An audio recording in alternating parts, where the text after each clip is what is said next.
జై శ్రీరామ్. హంసవాహిని వీక్షకులందరికీ నమస్కారము.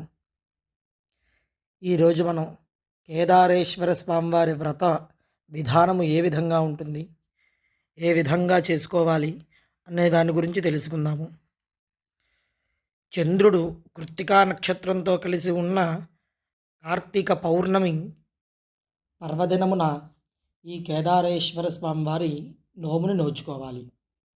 ఈ వ్రతాన్ని నోచుకునే ఇంట్లో కేదారేశ్వరునికి ప్రీతిగా మర్రి చెట్టు ఊడలను తోరణాలుగా, మర్రి పండ్లను నైవేద్యముగా, మర్రి ఆకులను విస్తరులుగా పెట్టి పూజలు చేయడం పురాతన కాలం నుంచి సంప్రదాయంగా వస్తుంది. ఈ కేదారేశ్వర స్వామి వారి వ్రతము భార్యాభర్తల మధ్య ప్రేమను పెంచుతుందని చాలామంది పెద్దవాళ్ళు చెబుతున్నారు. ఆది దంపతులైన ఆ పార్వతీ పరమేశ్వరులకు ఎంతో ప్రీతికరమైన ఈ వ్రతాన్ని ఏ విధముగా ఆచరించాలి అనే దాని గురించి చూసుకుంటే, ముఖ్యముగా కేదారేశ్వర స్వామి వారి వ్రతంలో 21వ సంఖ్యకు చాలా ప్రాముఖ్యత ఉంది. ప్రభుం ప్రాణనాథం విభుం విశ్వనాథం జగన్నాథనాథం సదానందభాజం భవద్దివ్యభూతేశ్వరం భూతనాథం శివం శంకరం శంభుమీశానమీడే ఓం నమ శివాయ అంటూ ఆ ముక్కంటే నా పరమేశ్వరుని స్తుతించుకొని కేదారేశ్వర స్వామి వారి వ్రతాన్ని ప్రారంభించాలి. 21 పేటల పట్టు లేక నూలు దారాన్ని తోరంగా ధరించాలి. 21 మంది బ్రాహ్మణులకు పూజించి తర్వాత భోజనం పెట్టాలి. కలశము లేదా ప్రతిమ ఎవరి ఆచారానుసారంగా వారు శ్రీ కేదారేశ్వర స్వామి వారిని ఆవాహన చేయాలి.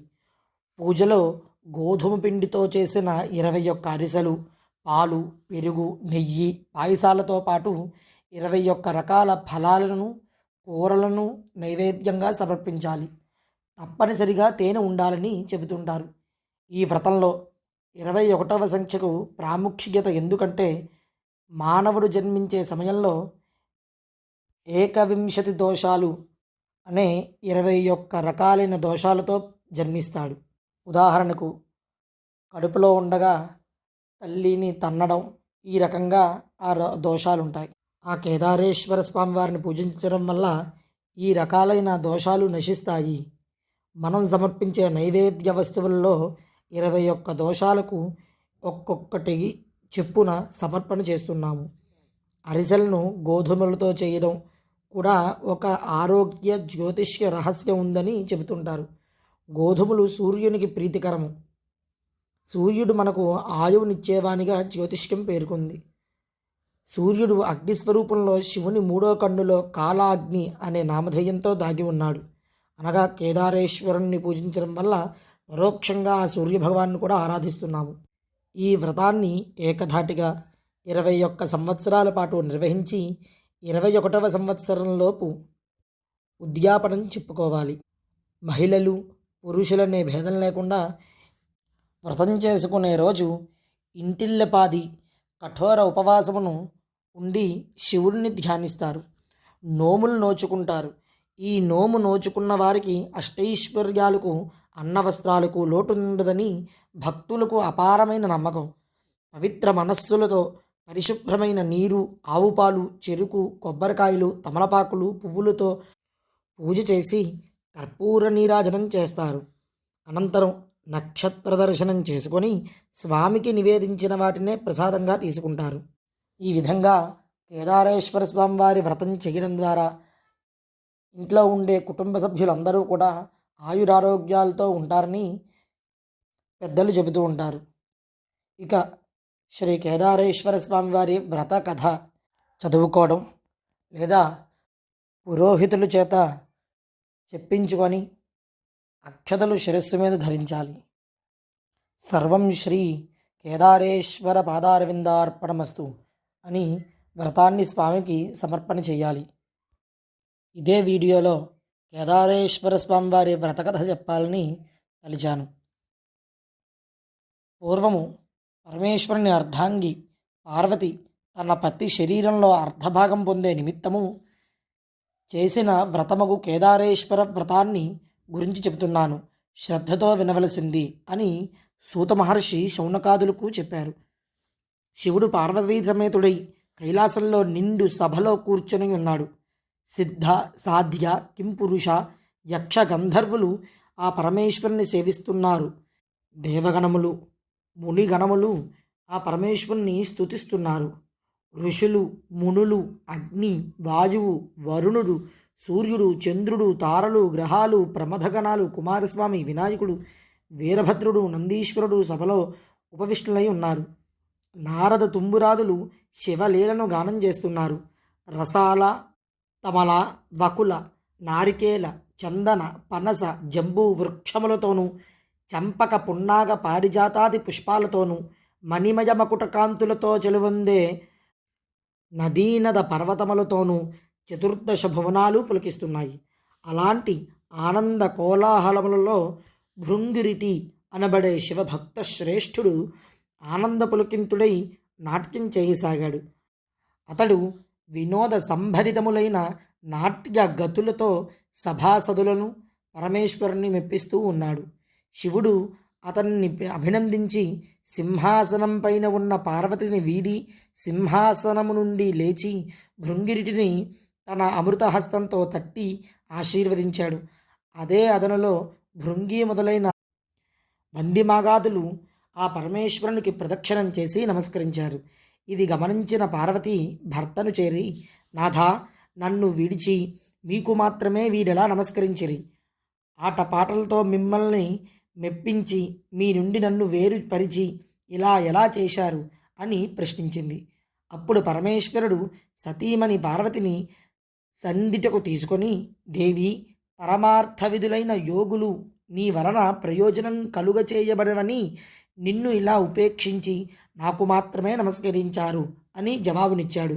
సాక్షాత్తు పరమేశ్వరుని ఇల్లాలనయ్యుండి కూడా ఆ దండ ప్రణామములకు నోచుకొని అయోగ్యురాలనని కోపగించుకొని ఈశ్వరునితో సమానమైన యోగ్యతను ఆర్జించడం కోసం తపస్సు చేయాలని నిశ్చయించుకుంది. కైలాసాన్ని వదిలి శరభ శార్దూల నాగ గరుడ చక్రవాక పక్షి సముదాయంతో నానావిధ ఫలపుష్ప తరులతాదులతో కూడుకున్న సస్యశ్యామలమైనటువంటి గౌతమ ఆశ్రమానికి వచ్చింది. ఆశ్రమవాసులు ఆమెను చూచి అతిథి మర్యాదలు చేసి, తల్లి, నీవెవరివి? ఎవరి దానవు? ఎక్కడి నుండి వచ్చితివి? నీ రాకకు గల ఆగత్యమేమిటని అడిగిరి. వారి ప్రశ్నలకు పార్వతి మిక్కిలి ఆనందించినదై యజ్ఞయాగాది క్రతువులచే పునీతమైన గౌతమ ముని ఆశ్రమంలో నియమ నిష్ఠాగరిష్ఠులై అలరారు పుణ్య పురుషులారా, పవిత్రాంగనలారా, నేను హిమవంతుని పుత్రికను, సాక్షాత్తు పరమేశ్వరుని ఇల్లాలని, శివుని సతిగా నా నాథునితో సమానమైన యోగ్యతను పొందగోరి తపస్సు చేయాలని సంకల్పించుకున్నాను. ఇందు నిమిత్తమై మీ ఆశ్రమానికి వచ్చాను అని చెప్పింది పార్వతి.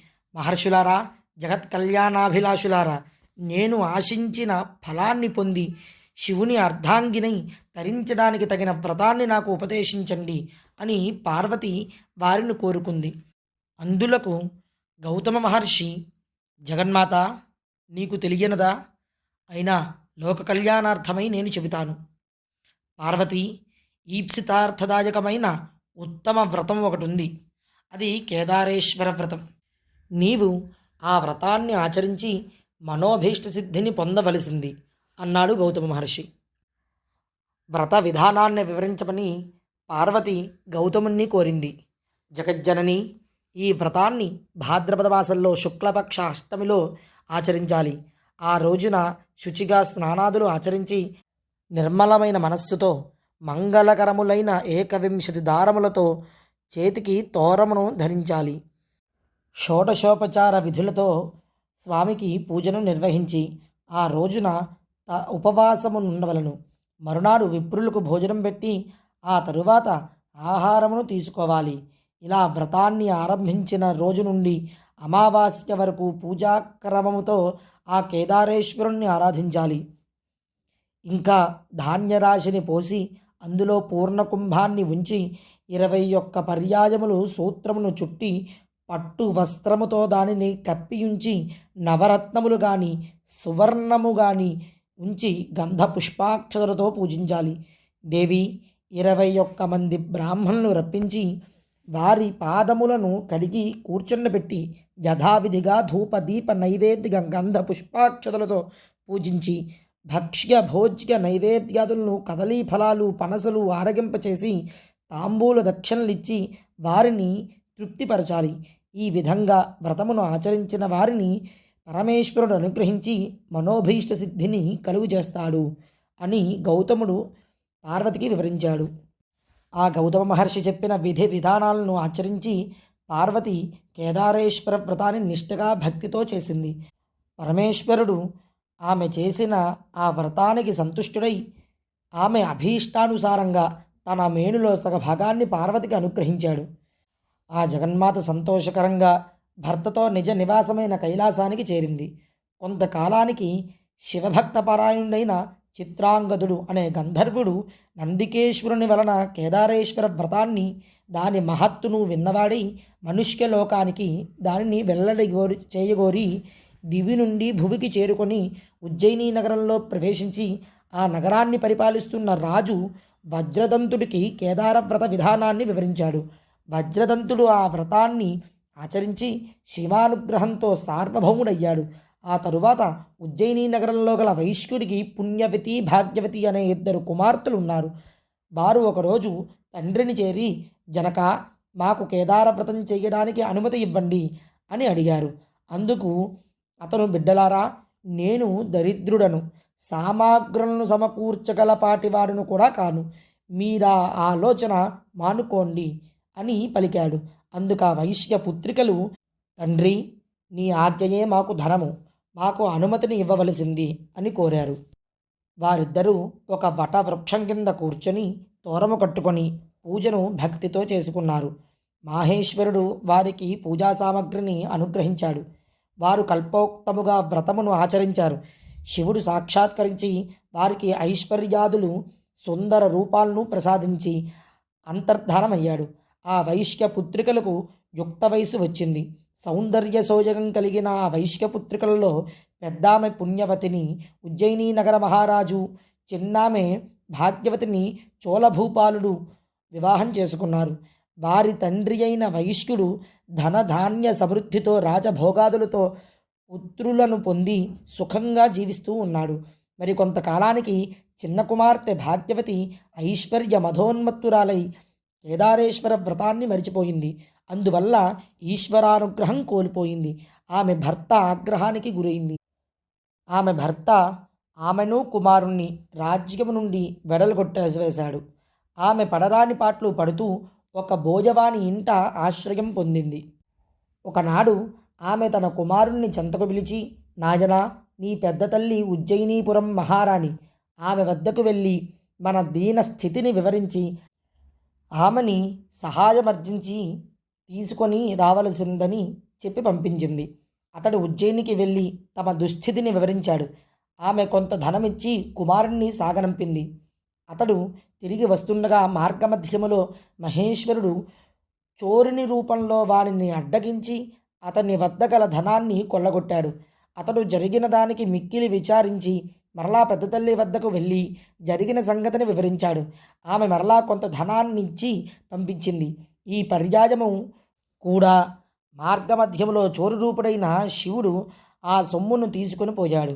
మరలా అతడు పెద్ద తల్లి వద్దకు బయలుదేరగా అంతర్వాహిని నుండి ఈశ్వరుడు, ఓయి, నీవు ఎన్నిసార్లు నీ పెద్ద తల్లిని అడిగి సొమ్ము తెచ్చుకున్నా నీ తల్లి కేదార వ్రతాన్ని మానవేసిన కారణంగా ఆ సొమ్ము నీకు దక్కదు అని హెచ్చరించాడు.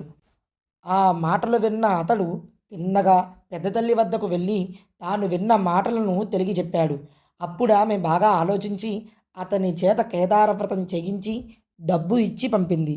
తల్లితో కేదార వ్రతం చేయవలసిందిగా చెప్పమన్నది. అతడు ఆ ప్రకారం తల్లి వద్దకు వెళ్ళి పెద్ద తల్లి ఇచ్చిన సొమ్మును ఇచ్చి వ్రతం చేయవలసింది అని పెద్దమ్మ చెప్పిన మాటలను చెప్పాడు. గుర్తు కలిగిన భాగ్యవతి భక్తితో కేదార వ్రతాన్ని చేసింది. ఆమె భర్త మందీ మార్బలంతో వచ్చి ఆమెను కుమారుణ్ణి రాజధానికి తీసుకుని వెళ్ళాడు. భాగ్యవతి ప్రతి సంవత్సరము కేదార వ్రతం చేస్తూ శివానుగ్రహం పొంది సుఖశాంతులతో సౌభాగ్య సంపదలతో జీవిస్తూ ఉన్నది. వ్రతకథా సమాప్త. ఈ కథను విని కొన్ని అక్షతలు స్వామి మీద ఉంచి మిగతా అక్షతలు కళ్ళకద్దుకొని మీ శిరస్సును ధరించాలి. ఈ విధముగా ఆ కేదారేశ్వర వ్రతాన్ని ఆచరించి స్వామి అనుగ్రహాన్ని పొందగలరు. జై శ్రీరామ్.